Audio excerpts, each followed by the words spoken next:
All right, so we're going to go ahead and move on to general linear equations. This means that we have linear equations where there are more than two steps. So we're still thinking about this. The equal sign is a bar between the two. Now, with this, I generally like to look at the left-hand side and the right-hand side and decide where I want to move my variables and where I want to put all of my numbers. And in this case, um, my general default is to move all of my variables or all of my x terms on the left-hand side.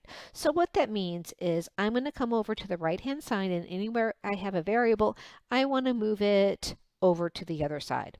So this is a little interesting of a question because I do have the same number, but notice that I want to do the opposite.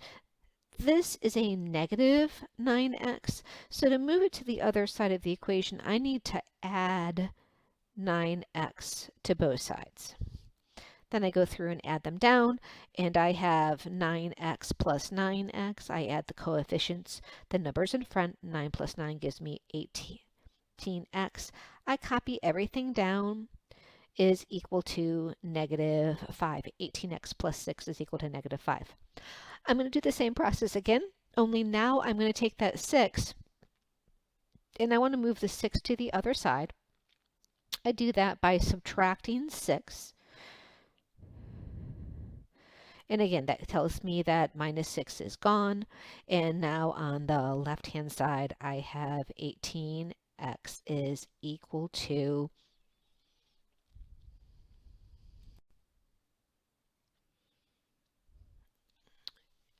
Now I want to go ahead and get x all by itself. So I take whatever my coefficient in front of my variable is, which is my 18, and I want to divide both sides by 18. Now, this is the first time we've had a fractional answer, and it is going to be negative 11 over 18. Let's go ahead and put that into our solution. So x is equal to, and you'll notice you do have fraction boxes that come up here. So I want to go ahead and put in my fraction box, and I want to make that 11. And I use the arrow down to put the 18. And I need to make sure I use the subtraction key to make it negative. Let me go ahead and submit that question, and it's all set. If you want to remember to practice the question, you're always going to go through and hit similar question, and that similar question will give you just the same process, but just with different numbers. All right, let's go ahead and move on to the next question, which is my 9 minus 4 is equal to 2x plus 8. And again, I'm going to go ahead and stick with the left-hand side. And on my left-hand side, I want to get all of my x terms or my variable terms. And I do that by I want to make sure my 2x, and I want to move my 2x over.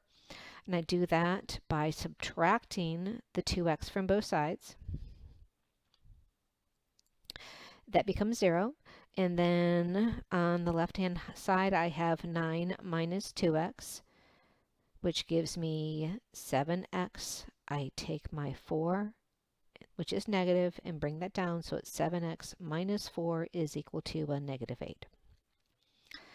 Now I go ahead and do the same process again, only this time I'm moving the negative 4 over to the other side. I do that by adding 4 to both sides. And now I have 7x is equal to, be careful with the signs here. This is a negative 8, so that's the larger value. Negative 8 plus 4, that will give me a negative 4. In the last step, we're going to get another fraction answer here. I take whatever my variable is and whatever the coefficient or the number in front is my 7. So I go ahead and I divide both sides by 7. And my final answer here is x is equal to negative 7 over 4 over 7, excuse me. X is equal to negative 4 over 7. So let's put that in one more time into our homework. So again, click the button, put your mouse anywhere here.